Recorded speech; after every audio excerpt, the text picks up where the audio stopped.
What is the best gift you have ever received? My dog died just before Christmas last year, and my boyfriend wrote me a letter telling me how good of a dog mom I was, how my dog had lived a beautiful life because of the love I showed him, and how proud he, boyfriend, was of everything I had accomplished and how much he loved me. It was so beautiful and it meant so much cause he hates writing LOL. It still makes me tear up. That's a tough story. Losing a pet is never easy, especially around the holidays. It's nice that your boyfriend took the time to write that letter. It's thoughtful and shows he really cares. Those moments when someone expresses their feelings in a simple way can mean a lot. It sounds like he appreciates you and the bond you had with your dog. It's okay to feel emotional about it. The best gift I've ever received was probably a whiskey or bourbon tasting experience paired with snacks. It was an amazing experience, exploring different food pairings with over 10 types of whiskey and bourbon.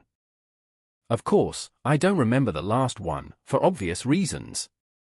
But I still vividly recall one Japanese whiskey that gave me the unique sensation of tasting the ocean. It was unforgettable. That sounds like a solid experience. I remember a wine tasting I went to with a friend. We tried different pairings too, and there was this one red that reminded me of cherries. Pretty nice vibe overall. I didn't have the ocean sensation, but it was still memorable. The last one hit a bit hard, though. Funny how those things tend to blend together after a while. We'd I know, but my husband secretly bid on a 24-hour ride-along with my local rural fire department at a silent auction. I think he paid $40 for it. At the time I really wanted to be a paramedic and I was so freaking excited. I had an amazing experience. That's an interesting way to get a ride along. Sounds like your husband thought of you when he bid on that. Getting to see what a paramedic does up close must have been cool, especially since you were interested in that career. It's nice he set that up for you. The experience can give a real insight into the job and what it takes. When I was like 12, I wanted an iPod Nano so bad. Yes, I know, I'm old, but my parents didn't have that much money at that time.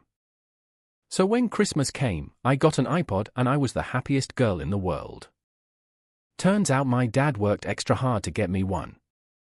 It was not the actual gift, it was more the love that my dad had putted towards the gift. I still have it.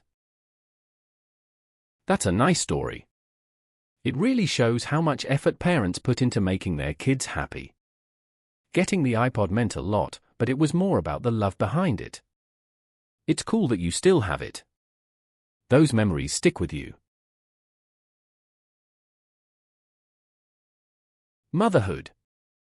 I lost my uterus to cancer and adoption is basically impossible where I live, less than 10 adoptions a year here while hundreds of couples join the queue, so I'm forever thankful to my wonderful partner for going through all that she did for us to have our child. We're a 3-parent family. She really didn't have to. I would have accepted being the live-in auntie if that's what I was offered. But she gave me motherhood, which is something I'd wanted since I was a kid myself, and I'm tearing up just writing this. I could go on at length about how wonderful it is and how much I love our baby, but I need to go take over from his father, who takes the night shift, and spend some time getting drooled on and reading Where is the Green Sheep? It's a personal story, reflecting the struggles and joys of parenthood. Losing that chance can be tough, but it sounds like your partner really stepped up. Being a 3-parent family is pretty unique. It's great that you got to experience motherhood in this way, and it's nice to hear you cherish those moments, even the simple ones like reading to your child. It really paints a picture of love and family. A Japanese bow from my late girlfriend. She had used it in archery tournaments in regionals national. She gave it to me as a symbolic promise of marriage. I had given a sword I had made. She died in 2011 in the tsunami at age of 26. That's a pretty heavy story. Losing someone close like that is tough. The bow holds a lot of memories and represents your bond. It's a reminder of her passion and the promise you made to each other. Must be bittersweet to have something like that, a mix of love and loss. It's good to keep those memories alive, even when it hurts. A racing game my best friend bought me on my birthday. It was on sale, but I still couldn't afford it, plus I never really played any racing games before. Was shocked to see a notification that he gifted it to me. From then we raced a lot and we both enjoyed winning and losing to each other. He knew I was in a bad time in my life despite it being my birthday, but still got me the game because he knew gaming was my safe space. That's a nice story. It's cool your friend got you that game, especially since you weren't expecting it. Racing together sounds fun, and it's good to have someone who understands what you're going through. Those moments of competing and just having a good time can really help when things are tough. It's great to have friends like that who know how to lift you up. My best friend made a memory book with a history of our friendship. She had photos from vacations we had taken or random nights out. So many I had never seen before. 30 years of friendship and all their ups and downs in one picture book. I loved it and look at it all the time. That sounds like a nice gift. Having a visual timeline of your friendship must bring back a lot of memories. It's cool to see those moments captured, especially the ones you forgot about. 30 years is a long time, and it's clear you both share a strong bond. It's nice to have something to reflect on, especially during tough times. Tommy a frog or sea car. Dad had hidden it under the bed when he bought the stockings to put on the bed. Come Christmas morning, I'd opened all my presents, but there wasn't a killer main present. I was a little disappointed, but didn't want to come across as spoilt, so I said nothing. It wasn't until Boxing Day that Dad said, "Did you check under your bed?" I was like 8 or 9, and the feeling of being disappointed and a little pissed to being elated definitely made this a Christmas to remember. That's a solid story. I get how it feels to think you missed out, only to discover something great later. The build-up and the reveal under the bed sounds like a classic move. It's nice that your dad kept it a surprise. That moment must have made the whole holiday special. Good way to turn disappointment into a memorable experience. Christmas memories can really hit differently when you look back. My girlfriend at the time, now wife, surprised me with a Super Nintendo when they had first come out and a few games. I was shocked. I didn't have the greatest childhood, so to actually receive something like that had never even occurred to me, especially having only dated about 6 months. That's a cool memory. It's nice to have someone surprise you like that, especially when you've been through tough times. A Super Nintendo is a solid gift, too. It must have felt great to have that moment, especially early in the relationship. Shows she really cared about making you happy. Sounds like a good start to your journey together. I recently retired, after 43 years as a professional chef. Somebody gifted me a blank cookbook early in my career.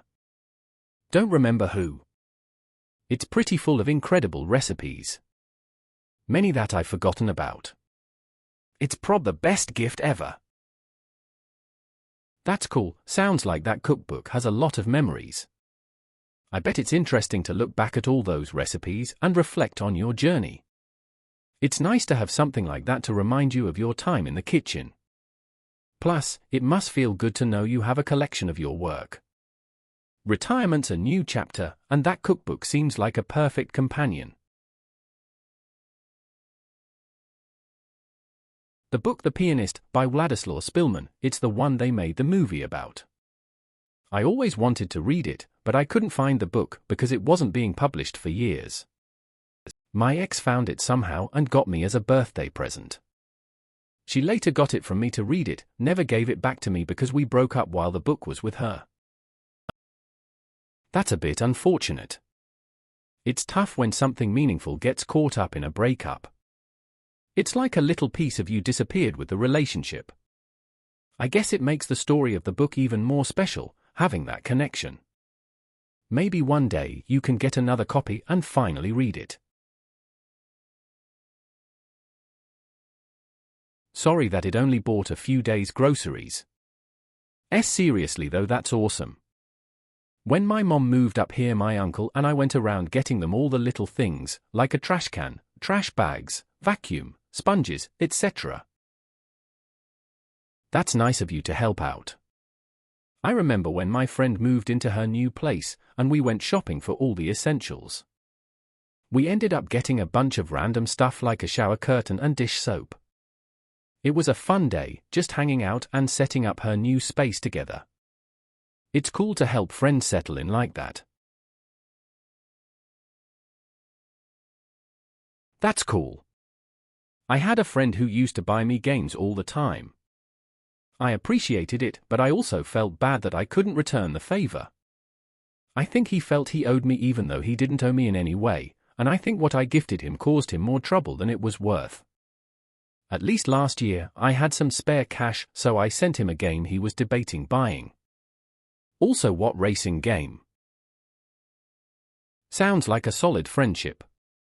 It's nice when someone goes out of their way to make you happy, but it can feel weird not being able to give back. Glad you could finally send him a game he wanted. It's not always about equal exchange, sometimes just enjoying the game together is enough. What racing game are you thinking about? Those can be fun to play with friends.